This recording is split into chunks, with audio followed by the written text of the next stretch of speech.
Hi, Jennifer. This is Sarah with Flourish at Artisan Indie, and I am critiquing your Etsy shop today. I do apologize if I get interrupted. It is summertime and the kids are home, so you just never know when one of them will pop their heads in. But I am hoping that I can get through this critique without anything too loud in the background. So let's go ahead and get started. Your shop is the Mod Arrow, and for some reason I just love that name. I think it's so cool. I'm kind of a big fan of arrows as it is, and the mod just makes it sound all like trendy. So I kind of really like that as a shop name. However, I do think you kind of have a lot going on in your branding and in your banner. Also, it seems a bit blurry, a little pixelated. So I think, I don't know how long it says that you've been on Etsy since 2016. Have you ever thought about rebranding? And I don't mean changing your name, but just maybe freshening up your design a little bit. I really like the gold and the pink. But I think with all of this kind of together and all the different fonts you're using and the coffee cup here and the wine bottle and the wine glass here and the little sparkles, it just seems to be a little bit too much. I think it would look really nice and really fresh if you just had the Mod Arrow across here and then maybe Drink in Style. You don't need all this other stuff. That kind of saying Drink in Style kind of does incorporate what it is that you're trying to say. Something kind of like this, but without all of this. Just my 2 cents. Great picture of you here. I think that's great. You're smiling. Here where you have Drink in Style, I want you to change that and instead put your strong keywords in this section. So personalized mugs, wine glasses, tumblers, whatever it is that you do a lot of and that people are, whatever words people are using to find your shop. I want you to put that right here. This is going to really help you because it does matter when it comes to SEO. And Google really pays attention to this line. So having your strong keywords in this will help rank you in Google, which is always a good thing. This is your featured item section. I don't know how often you switch these out, but you really want to use this section to feature what's going on with the season, with holidays, things like that. So like right now, it's June? We're in the peak of wedding season. So having wedding items here, bridesmaid tumblers, bride wine glasses, that would be appropriate to put here. Anything that has to do with summertime, you could put here. Beach days, vacation, anything like that you want to put here. And pretty soon you'll actually, if you do any kind of like stuff for colleges or dorms and back to school, things like that, you can put up here because we'll soon be right on top of that. It's crazy. I know everybody just got out, but pretty soon we're going to have to start marketing to go back to school. 273 items is a lot of items. That's awesome. You do want to organize these sections from the smallest word, so it looks like mugs would be your smallest word, to the longest, which would be powder-coated cups. So just basically kind of like a nice swoop here.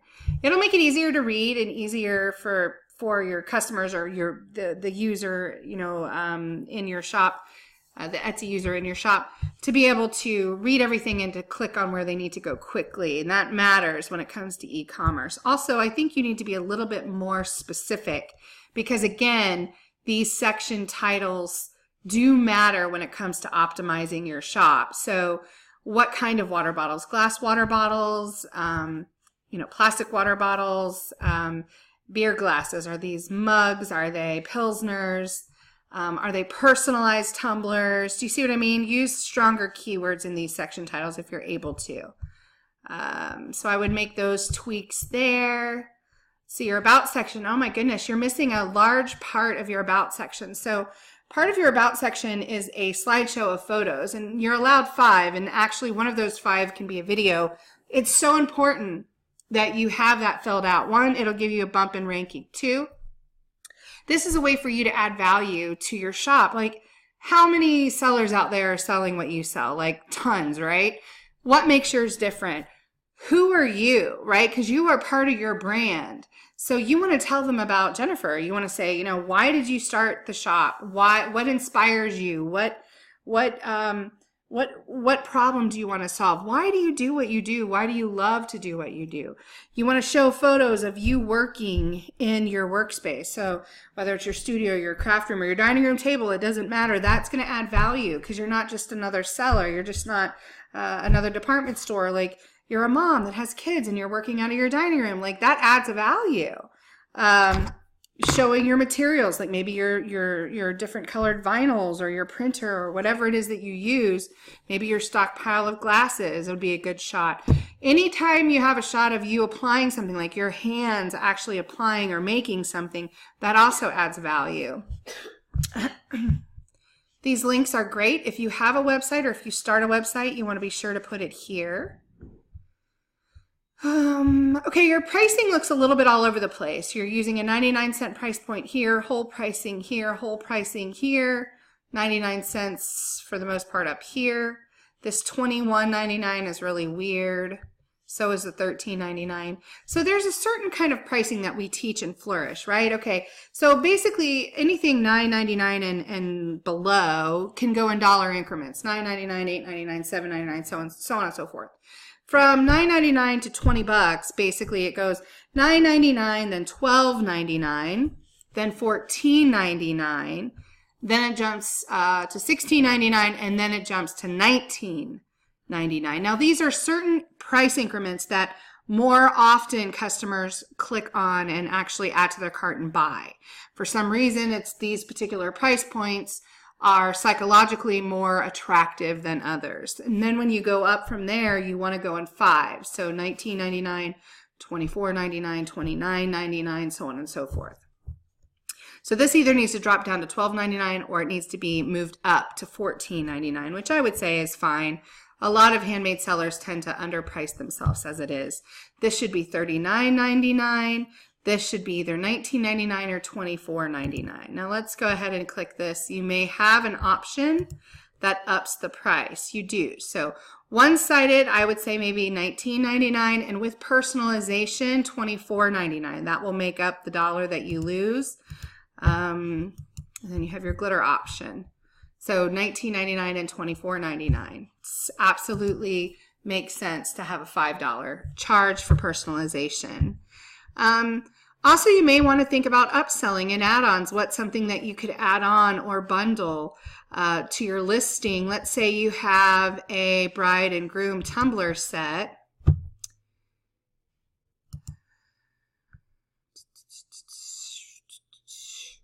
Okay, you're using that, and then you're using this. Well, it may be something that you just put down here in your copy, but you could also include a Mrs. and Mr. ring dish, or a Mr. and Mrs.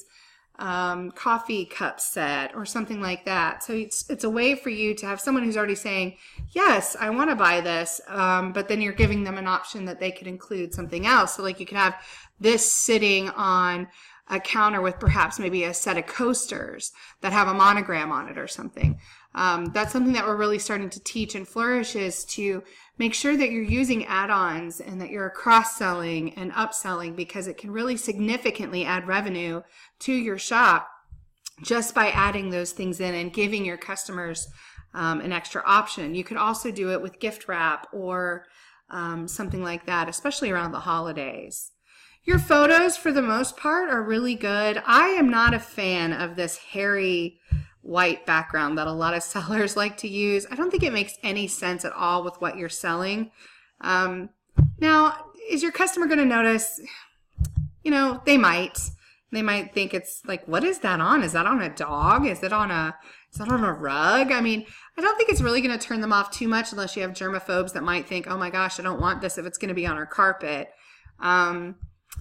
But I would definitely work on having these with a nice clean background, but not something that's wool. One of my favorite product photographers in Flourish is Brandy Inman, and she works with flourishers and does really awesome. In fact, this looks a lot like one of her pictures, and maybe it is. I don't know if you've worked with her already. Let's look. She does these really awesome shoots with products. So you can kind of see, let me go through here.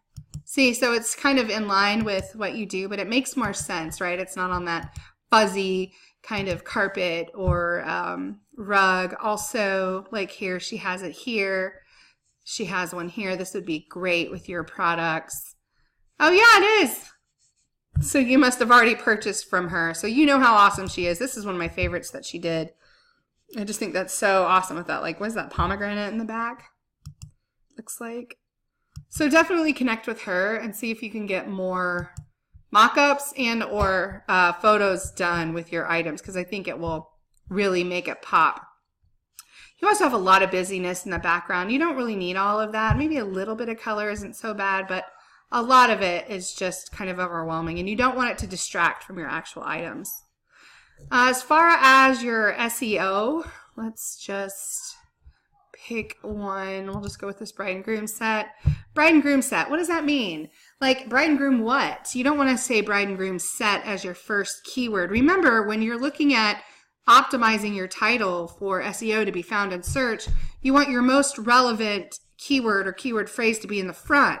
So you have bride and groom set, but that could be hangers, that could be shoes, it could be coffee mugs, it could be underwear, it could be anything, right? So this should be a bride and groom tumbler or a bride and groom travel mug set or whatever you want to call this. Instead of just saying set, that's too general. So you want to make sure you put tumbler in there. That's what I would do, a bride and groom tumbler. You could also say wedding gift, bridal shower gift. Not only do you want to describe what the item is, you also want to describe what it can be used for, what it could be gifted for, who it could be gifted for. Those are all very important. People are probably not going to be going to the Etsy search bar that are looking to buy a bride and groom set. They're probably not going to put powder coated cup in there. That's something that you know as a seller, but it's not necessarily something that customers are going to search for. So you definitely want to take that out and make sure you're using the most relevant keywords in your title and the best way to describe not only what the item is, but also what it can be used for, gifted for, etc. So I definitely think you have some opportunity with updating your photos, updating your SEO, updating your branding a little bit, just little tweaks here and there. I think for the most part you're doing things pretty well, adding to your about shop, but all of these little tweaks that we just went over will definitely help you quite a bit increase your sales, increase your traffic, and increase your revenue, of course, ultimately. If you have any other questions, you're in Flourish, you're more than happy to message me on Facebook or tag me on any of the Club Flourish, the Flourish groups. If you're not in Flourish and you're listening to this or watching this on YouTube and you want to learn more about how you can improve your craft business by selling online, please join us and visit our website at www.artisanindie.com. Click on Join Flourish, or you can go right to the Flourish site at www.flourishatArtisanindie.com. Thanks a lot, Jennifer, and I will talk to you later. Thanks. Bye-bye.